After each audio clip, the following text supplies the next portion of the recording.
खंडन नहीं किया था, चूंकि उन्होंने आरोप लगाया था तो हमने समर्थन किया था। विषय ये है, अब बात आ गई थी देश की। ये मैंने प्रश्न किया था, बात आ गई थी देश की। हमने कहा था अभी तो पक्ष और विपक्ष है, अभी तो पक्ष और विपक्ष था, लेकिन अब बात इन्होंने भारत की रख दी है, देश की रख दी है, मातृभूमि की रख दी है। तो अब हमने प्रश्न किया था कि अब हमें पक्ष विपक्ष होना चाहिए कि एक पक्ष होना चाहिए? एक पक्ष होना चाहिए, ठीक। जब बात देश की आ जाए, मातृभूमि के मुद्दे पर हाँ, फिर पक्ष और विपक्ष नहीं होना चाहिए। वहां कोई विपक्ष नहीं, फिर पक्ष विपक्ष होना ही नहीं चाहिए, एक पक्ष होना चाहिए। क्योंकि इस देश से बढ़कर के कोई दूसरा देश है ही नहीं। क्यों? क्योंकि किसी भी देश को धन्य बताया ही नहीं गया है। उस देश को धन्य बताया गया है, धन्य देश जहां बह सुरसरी, उस देश को धन्य बताया गया है जहां गंगा जी प्रवाहित होती हैं, और हम उस देश के वासी हैं जिस देश में गंगा। मनीषियों ने एक नहीं अनेक चिंतन किए।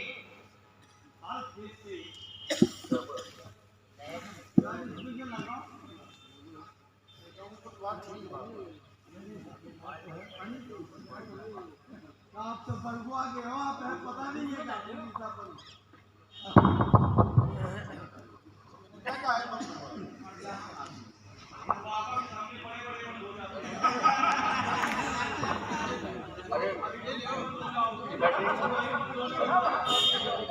महाराज मैं कर दो।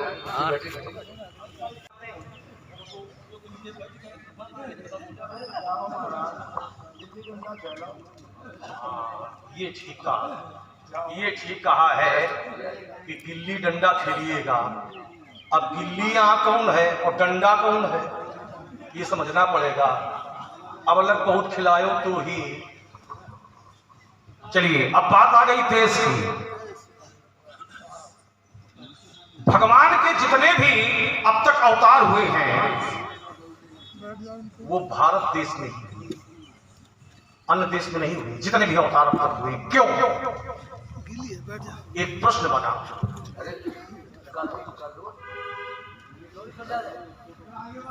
पुत्र को किसकी गोद चाहिए? पुत्र को किसकी गोद चाहिए? माता की। विश्व में कोई ऐसा देश है ही नहीं जिस देश के नाम के साथ माता जुड़ा हो। विश्व का इकलौता देश है भारत माता। इसलिए भगवान के जितने भी अवतार हुए हैं वो भारत भूमि में हुए हैं। भगवान जब अपने भक्त की रक्षा करते हैं तो कौन से पद को स्वीकार करते हैं? करो सदा तिनके रखवारी और जिमि बालक राखे, माता के पद को स्वीकार करते हैं भगवान। इसीलिए हमारा देश मातृ प्रधान देश है। यहाँ मिट्टी में माता के दर्शन होते हैं, धरती माता। जल होने पर भी माता के दर्शन होते हैं, गंगा माता, यमुना माता, सरस्वती माता। पशु होने पर भी माता के दर्शन होते हैं, गौ माता। पौधा होने पर भी माता के दर्शन होते हैं, तुलसी माता। यहाँ तक कि जननी समझाने पर नारी। इसीलिए हमारा देश मातृ प्रधान देश है। हम ये नहीं कहते हैं कि विश्व में मनुष्य पैदा नहीं होते। हम ये नहीं कहते हैं कि विश्व में मनुष्य पैदा नहीं होते हैं, लेकिन ये अवश्य कहते हैं कि हमारे देश में मनुष्य तो पैदा होते ही हैं, लेकिन हमारे देश में मनुष्यता पैदा होती है। ये मैं अवश्य कहता हूं।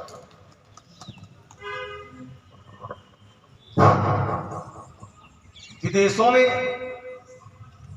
मंगल में जीवन खोजा जाता है, मंगल में जीवन है कि नहीं, लेकिन हमारे देश की विशेषता है, हमारे यहाँ जीवन में मंगल खोजा जाता है। जीवन में मंगल है कि नहीं, ये हमारे देश की विशेषता है।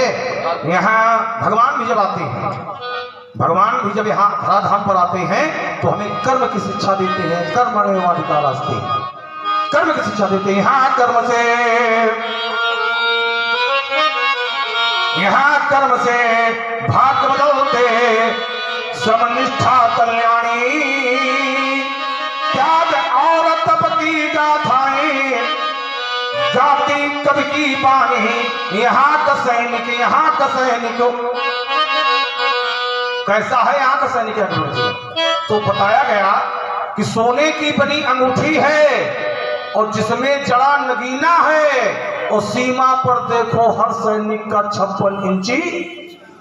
यहाँ का सैनिक समर भूमि में गाया करता गीता, यहाँ खेत में हल के नीचे खेला करती सीता, ज्ञान यहाँ का गंगा जल सा, ज्ञान यहाँ का गंगा जल सा, पावन है अभिराम है हर बाला देवी की प्रतिमा, ये बच्चा बच्चा राम है, ये हमारे देश की विशेषता है। हमें आज है पता चला कि इंची टेप लेके घूमते हैं। अद्भुत विलक्षण विलक्षण है बाबा, हो सत्यता है। 56 इंची नाप के आए हैं, सबका सीना 56 इंची। ठीक, बढ़िया, लेके घूमो, खूब खूब नापो, खूब खूब नापो। अब देखिए जरा, मेरा कहना है, क्या कहना है व्यास जी? अब निर्णय हो गया कि इस पक्ष में देश का साथ दो, इसमें दाहिना हाथ दो, इसमें भी हमने कह दिया था कि एक मत, देश का क्योंकि जो रचनाएं होती भावों पर निर्भर होती हैं। साथ दो, दाहिना हाथ दो, देश द्रोही न कहावो जनवादियों,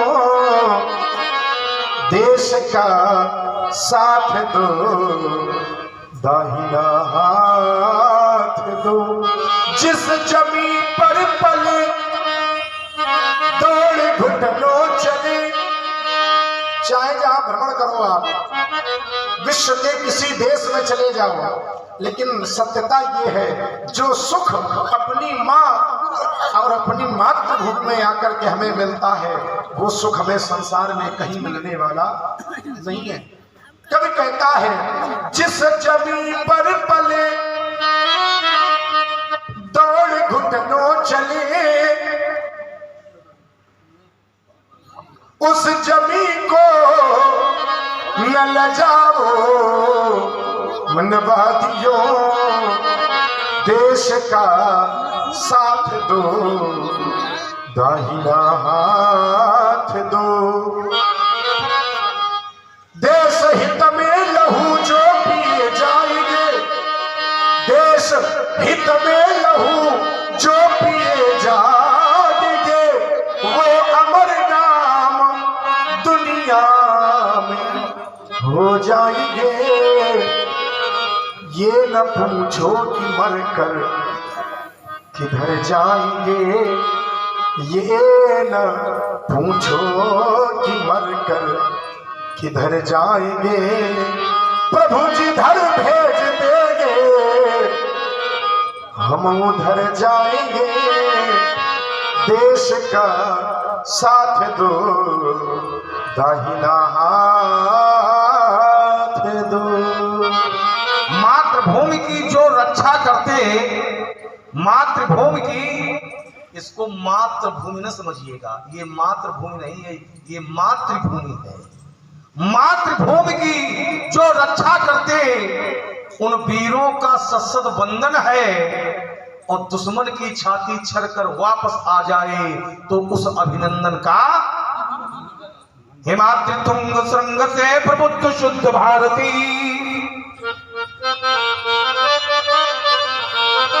हिमाद्रि तुंग श्रृंग से प्रबुद्ध शुद्ध भारती, स्वयं प्रभा समुज्ज्वला स्वतंत्रता पुकारती, असंख्य कीर्ति रश्मियां विकीर्ण दीप्ता हसी, सपूत मातृभूमि के रुको न सूर साहसी, अराति सहन भूमि सुवाडवाज से चलो, प्रवीर हो जय बनो, पढ़े चलो, पढ़े चलो। एक मेरा अंतिम भाव है, इसके बाद व्यास जी से निवेदन करेंगे लीला को अग्रगामी बनाए अपनी वाणी से। व्यास जी सूर्य की तरह दर्शन कराना।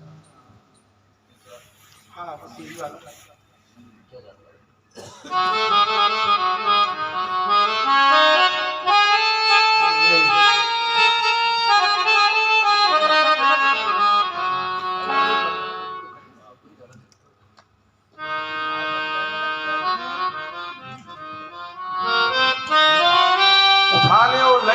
तो शुरू हो जाओ, जितनी जानकारी है। हम अक्सर कर ले।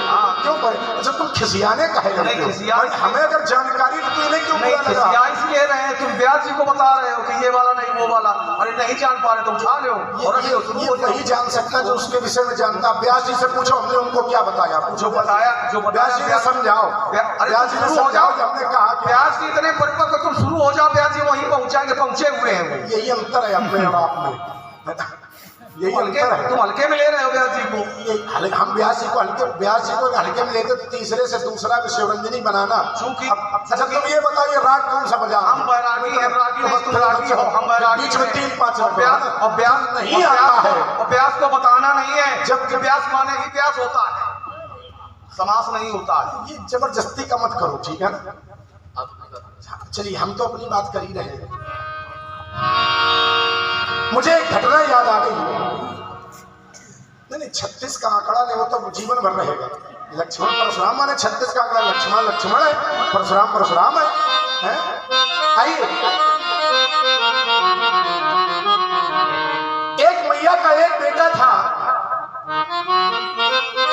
और मां ने अपने उस बेटे को मातृभूमि की सेवा में लगा दिया। ध्यान देना, मैंने भी कहा था प्रत्येक व्यक्ति की 2 माँ होती हैं, एक जननी और दूसरी जन्मभूमि। जननी जन्मभूमि से स्वर्गात् गरीयसी। माँ की सेवा करना, मातृभूमि की रक्षा करना, ये प्रत्येक जीव का धर्म है, प्रत्येक जीव का ये दायित्व है। माँ की सेवा करे, मातृभूमि की रक्षा करे। माँ का एक बेटा, उस मैया ने अपने बेटे को मातृभूमि की सेवा में लगा दिया। एक दिन की बात हुआ, माँ का लाल भारत माँ की सेवा करते करते वीर गति को प्राप्त हो गया। जिस समय वीर गति को प्राप्त हो रहा, वह भारत माँ का लाल कह रहा, अपने फूल की खुशबू महकता छोड़ आया हूं। निवेदन कर रहा भारत माँ से, ऐ माँ, मैं अपने फूल की खुशबू महकता छोड़ आया हूं, एक नन्ही सी चिड़िया को चहकता छोड़ आया। मैं अपने फूल की खुशबू महकता छोड़ आया हूं, एक नन्ही सी चिड़िया को चहकता छोड़ आया हूं, और मेरा निवेदन ये है, मुझे अपने हृदय से लगा ले ऐ मेरी माँ, मुझे अपने हृदय से लगा ले ऐ मेरी माँ, क्योंकि अपनी माँ की बाहों को तड़पता छोड़ आया हूँ। 4 लोगों के कंधों पर रखा हुआ, तिरंगे में लिपटा हुआ वह भारत माँ का लाल चला रहा। माता आरती का थाल सजा करके दरवाजे पर खड़ी प्रतीक्षा कर रही, मेरा बेटा आएगा, मैं स्वागत करूंगी। लेकिन जैसे ही देखा तिरंगे में लिपटा हुआ 4 लोगों के कंधे पर रखा हुआ चला आ रहा, माता के हाथों से आरती की थाल छूट गई। माँ रोने लगी। माँ का रोना सुनकर के आसपास के लोग इकट्ठे हो गए। लोगों ने पूछा क्या हुआ? वह मैया कहती है, छोड़ करके पूजा की वो थाल जा रहा है, छोड़ करके पूजा की, छोड़ करके पूजा की,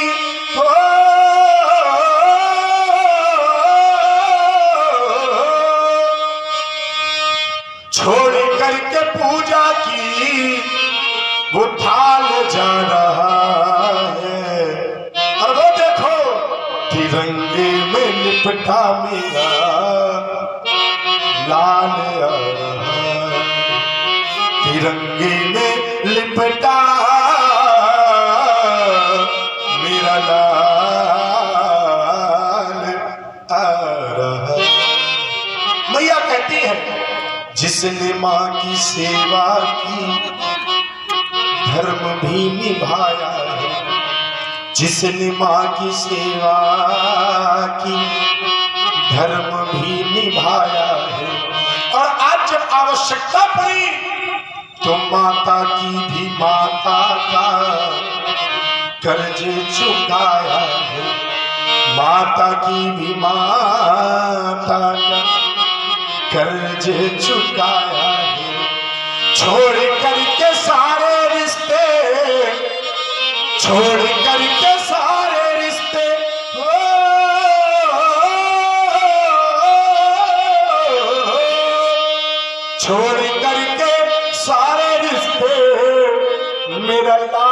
जा रहा है, तिरंगे में लिपटा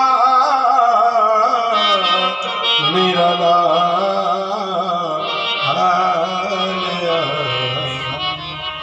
मैं चाहूंगा व्यास जी से निवेदन करूंगा अपनी सुमधुर वाणी से लीला को अग्रगामी बनाए। जैसा आप स्वतंत्र हैं, जैसा आप चाहें। बोले थी कई परत की ओरा, सुन ही स्वभाव न मोरा। मेरे स्वभाव से तू अवगत नहीं है कि मैंने अत्याचारियों के साथ कैसा बर्ताव किया है, कैसा व्यवहार किया है।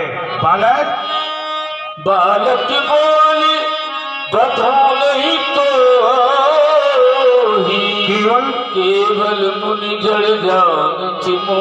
बालक बोली बधाओ नहीं तो ही। यहाँ पर एक भाव है कि मैं बालक बोल चुका हूँ, कहाँ पर रे मैं बालक इसलिए बधाओ नहीं तो ही। दूसरा भाव है बालक जान करके मैं तेरा वध नहीं करता और तू मुझे क्या समझता है, केवल मुनि जड़ जाने से मोही, तू मुझे जड़ मुनि समझता है। दूसरा भाव है मुनियों की जड़ समझता है। अगर मुनियों की जड़ समझता है व्यास जी तब तो ठीक समझता है, लेकिन केवल मुनियों की जड़ समझता है ये अंश समझता है।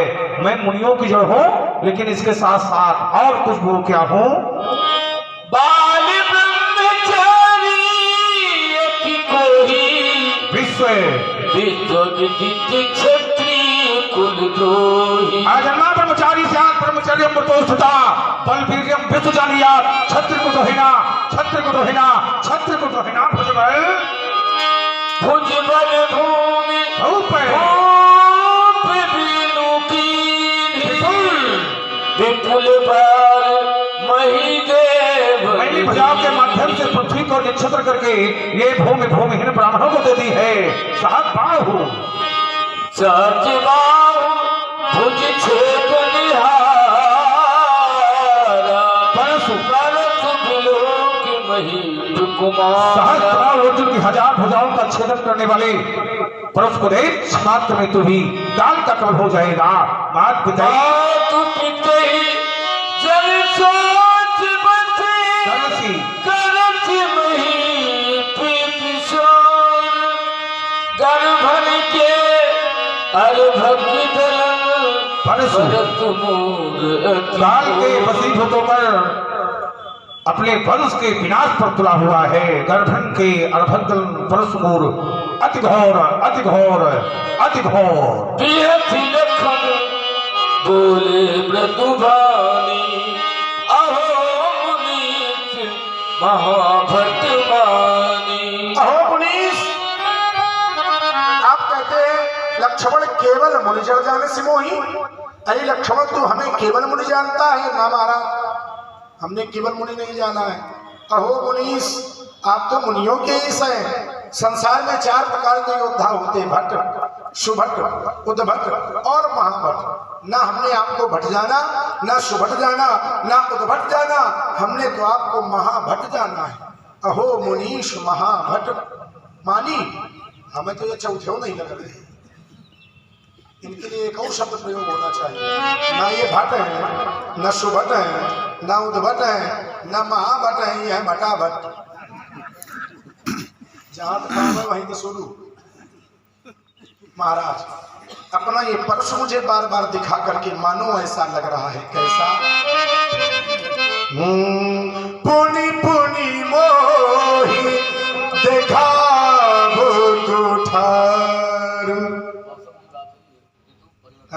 पुरिया पुनी पुनी मोही देखा वो ठार, चाहत उड़ा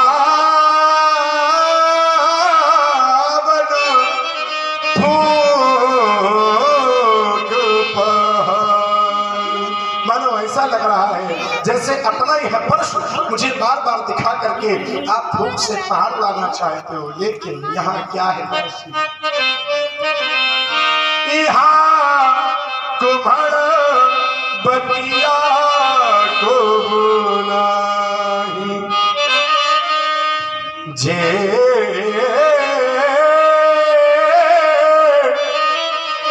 तर्जनी दे मर जा। कोई कुमड़े की बतिया नहीं है जिसे तर्जनी दिखा दो तो मर जाए। अगर मैंने आपसे कुछ कहा है तो उसका कारण है। कारण क्या है? जब मैंने आपकी ओर देखा, देखी कुठार सदाशन बान, कछु कहा सहित अभिमान। जब मैंने आपके वेश को देखा, देखी कुठार सरासन बाना, आपके कंधे पर रखा हुआ कुठार, हाथों में लिए हुए धनुष, पीठ पर बंधे हुए 2 तरकस। अच्छा, एक प्रश्न उठता है, परशुराम जी 2 तरकस क्यों मानते? विचार करने वाली बात है। 2 तरकस क्यों मानते हैं? क्योंकि परशुराम जी है सब्यसाची। सब्यसाची उसको कहते हैं जो दोनों हाथों से धनुष चलाने की कला जानता हो। परशुराम जी दाएं हाथ से भी धनुष चला लेते और परशुराम जी बाएं हाथ से भी। जब दोनों ओर से धनुष चलाओगे तो बाणों की आवश्यकता दोनों ओर पड़ेगी। कई ऐसे वीर हुए, जैसे कल्पभेद की कथा है, अर्जुन सब्यसाची हुए, तो ऐसे बहुत से वीर हुए जो दोनों हाथों से धनुष चलाने की कला जानते। परशुराम जी भी वही कला जानते। इसलिए ये 2 तरकस। जब मैंने आपकी ओर देखा तो अग्रतः चतुरो वेदा, आपके आगे की ओर मुझे 4 वेद दिखाई पड़े। ऐसा लगा कि साक्षात ब्राह्मण देवता है। लेकिन जैसे ही घूम करके चले तो पश्चातः ससरम धनु, पीछे पीठ पर बंधे हुए तरकश, कंधे पर रखा हुआ कुठार, हाथों में लिए हुए धनुष। तो निर्णय मिला, इदम ब्रह्मम इदम छात्रम शापादपि शरादपि। आप क्षत्रिय भी हैं, आप ब्राह्मण भी हैं, आप शस्त्र विद्या में भी निपुण हैं, आप शास्त्र विद्या में भी निपुण हैं।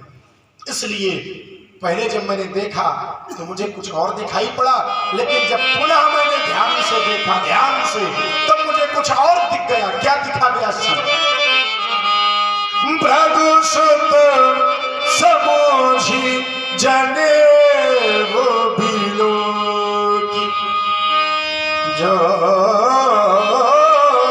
कछु कहा सहा